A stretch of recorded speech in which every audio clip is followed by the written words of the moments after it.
देखिए साथियों, कुछ थोड़ा सा टेक्निकल गड़बड़ी की वजह से थोड़ा सा रुकना पड़ गया था बीच में। अभी देखिए, हमने आर्टिकल 330 किया था। 330 में लोकसभा में अनुसूचित जाति यानी शेड्यूल्ड कास्ट और जो अनुसूचित जनजाति यानी शेड्यूल्ड ट्राइब उनके आरक्षण की बात करता है 330। अगर हम 331 की बात करें तो जैसे SC/ST की बात हो चुकी है, तो फिर अब किसकी बात करेंगे अगले आर्टिकल में? आंग्ल भारतीय की। तो लोकसभा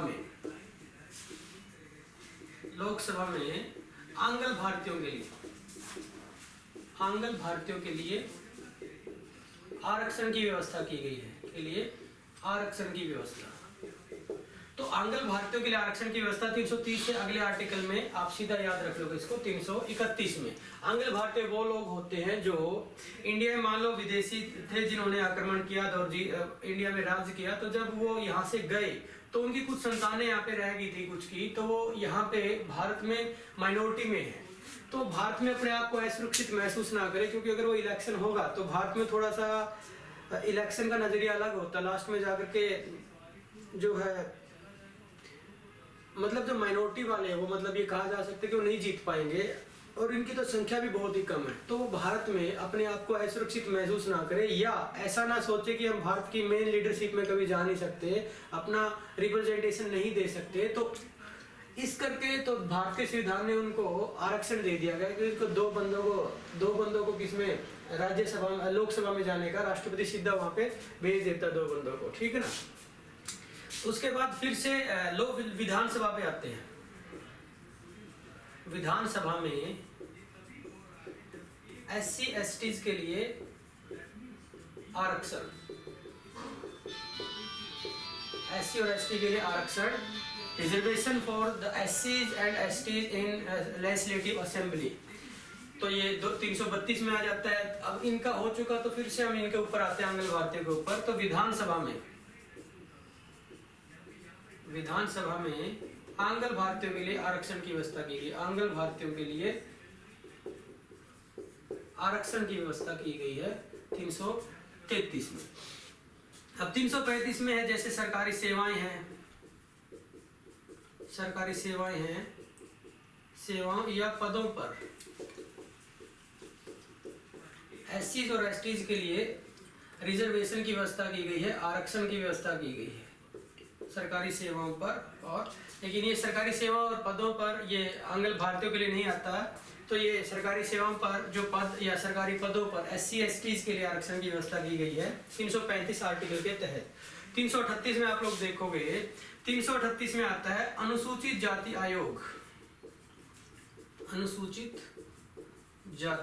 आयोग, शेड्यूल्ड कास्ट कमीशन, SC आयोग आ जाता है। और 338A में अनुसूचित जनजाति आयोग आ जाता है, अनुसूचित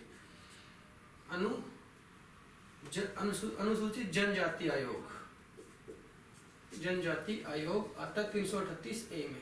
तो अभी हमने किया था जैसे 280 में, 315 में, 324 में, अब 338 में आ गया और 338A में आ गया।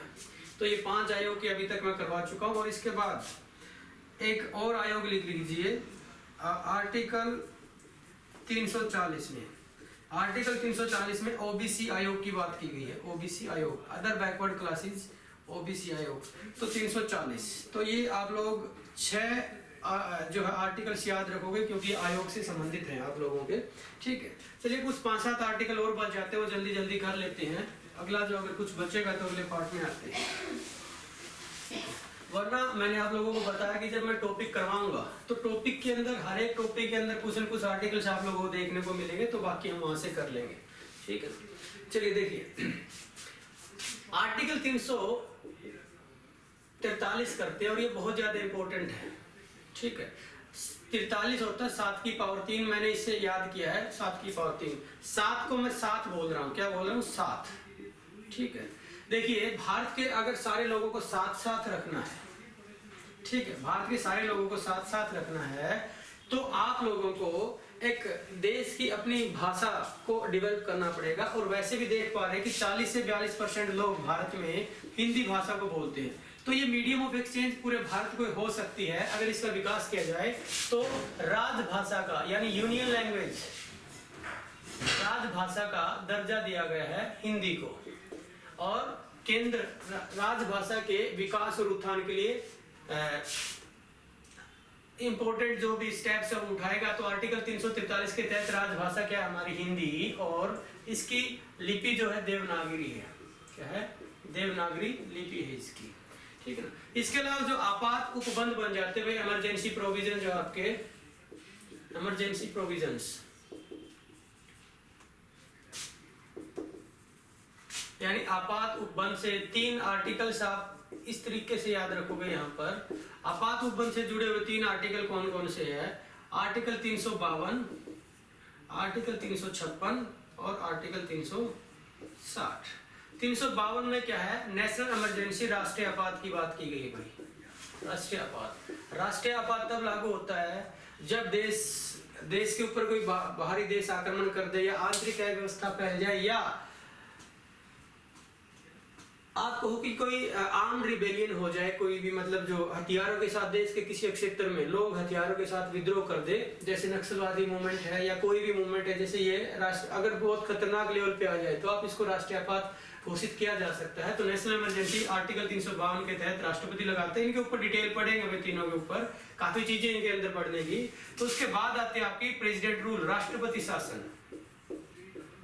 राष्ट्रपति शासन, राष्ट्रपति शासन 356 में आता है, 352 में, 356 में। तो राष्ट्रपति शासन में क्या है? जब देश में, या तो पूरे देश में या देश के किसी भाग में, जब कानून व्यवस्था बिगड़ जाए, बहुत ही कानून कठपुतली बन जाए अमीर लोगों के हाथ में, या कानून को कोई लोग कुछ समझे ही ना, ठीक है ना, तो उस केस में जब कानून व्यवस्था बिगड़ जाती है तो उस देश में उस एरिया का शासन राष्ट्रपति अपने हाथ में ले लेता है। तो राष्ट्रपति शासन वहां पे लागू कर दिया जाता है 356 के तहत। उसके बाद 360 के तहत आपका आता है राष्ट्रीय जो है वित्तीय आपात आता है।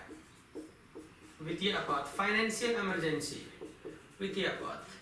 वित्तीय आपात आप पता ही, जब देश में धन की कमी पड़ जाए, या जब देश में उद्योग धंधे या मंदी की वजह से खत्म हो जाए सारा का सारा, और देश में इतना पैसा नहीं हो कि अपना डेली के खर्चे या फिर उन उद्योगों को दोबारा से खड़ा करने के लिए देश के पास कोई पैसा ना हो, तो देश अपने यहाँ पे वित्तीय आपात लगा सकता है।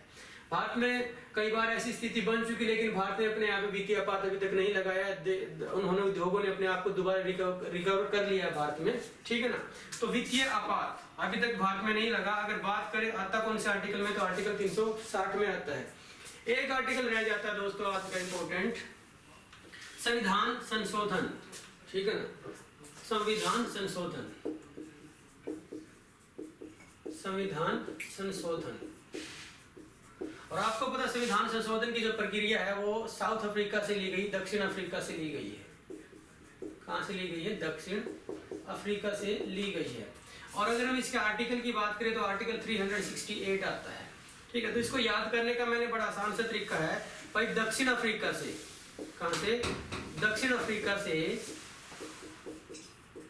एक क्रिकेटर ऐसा भी ना, उसका नाम सुना होगा, एबी डिविलियर्स, ठीक है। और एबी डिविलियर्स को वो साउथ अफ्रीका से है, और उसको मिस्टर 360 डिग्री बोला जाता है। कितना? 360 डिग्री। तो मैं ये बना दिया 360 डिग्री। तो देखिए, अब डिग्री को मैंने कुछ इस तरीके से लिखा कि इस जीरो के साथ मैच हो जाए तो आपको 8 जैसा दिखाई दे। तो ये 368 जैसा आप लोगों को दिखाई दे रहा होगा। और ये कहां से? साउथ अफ्रीका से लिया गया है, संविधान संशोधन वहां से लिया गया है। तो ये कुछ महत्वपूर्ण अनुच्छेद थे दोस्तों। अभी आप लोगों को मैं देखिए जल्दी से 1 मिनट में जल्दी से रिवाइज करवा देते हैं कि हमने किया क्या आज, ठीक है। हमने देखिए 124 किया, 124 के बाद 131 किया, आर्टिकल 137 किया, 143 किया। उसके बाद हम आए थे 76, फिर हमने देखा 148, उसके राज्यपाल का देखा 52, 153, 154, 155, 161। राज्य विधानमंडल देखा 168, 69, 70 एंड 71। फिर हमने हाई कोर्ट को देखा, हाई कोर्ट 214, 216 और 231 में हमने देखा था। उसके बाद केंद्र राज्य संबंध देखा था 249, 262, 263, 266, 267 और 280। 280 के बाद 312 और 315 देखा था। ठीक है। फिर हमने निर्वाचन आयोग देखा था 324 में, फिर SC/ST और जो है एंग्लो इंडियन वाला देखा था कि 331 में SC/ST के लिए लोकसभा में रिजर्वेशन था, 330 में SC/ST के लिए लोकसभा में रिजर्वेशन था, 331 में एंग्लो इंडियन के लिए लोकसभा में रिजर्वेशन था। फिर हमने देखा 332 SC/ST के लिए विधानसभा में रिजर्वेशन था, 333 में एंग्लो इंडियन के लिए विधानसभा में रिजर्वेशन था, 335 क्या था, 335 में सरकारी जो नौकरियां होती है, पद होते हैं, उसमें SC/ST के लिए रिजर्वेशन की व्यवस्था की गई थी। 338 में देखा शेड्यूल कास्ट कमीशन, 338A में देखा शेड्यूल ट्राइब कमीशन, अनुसूचित जनजाति आयोग। फिर 340 में देखा हमने OBC कमीशन। फिर हमने देखा 343 राजभाषा हिंदी देवनागरी लिपि थी उसके बाद 352 हमने देखा नेशनल इमरजेंसी, 356 देखा प्रेसिडेंट रूल, 360 देखा हमने फाइनेंशियल इमरजेंसी और 368 देखा हमने जो कॉन्स्टिट्यूशनल अमेंडमेंट जो देखा था हमने उसके ऊपर। ये चीजें हमने आज देखा और कुछ पहले पार्ट में कर चुके थे। देखिए दोस्तों, आप इनको करो, इन आर्टिकल्स को जो जितने भी आपके लिए बनाए गए हैं, इंपॉर्टेंट है सारे के सारे, आप सारे इंपॉर्टेंट लगेंगे आप लोगों को। इसके अलावा जो आर्टिकल्स बचते हैं आप लोगों को टॉपिक वाइज 10 से 12 आर्टिकल्स हर एक टॉपिक वाइज मिलेंगे, डिटेल करवाया जाएगा। उम्मीद करता हूँ दोस्तों आपका जो आज का जो ये पोर्शन आप लोगों को अच्छा लगा होगा। अगर आप लोगों को मेरे बनाए हुए वीडियोज अच्छे लग रहे हैं तो कृपया लाइक करिए, इसके ऊपर कमेंट करिए एंड सब्सक्राइब जरूर कर लीजिए हमारे चैनल को। डेली आप लोगों को कुछ न कुछ नया देता रहूंगा इंटरेस्टिंग। Thank you class.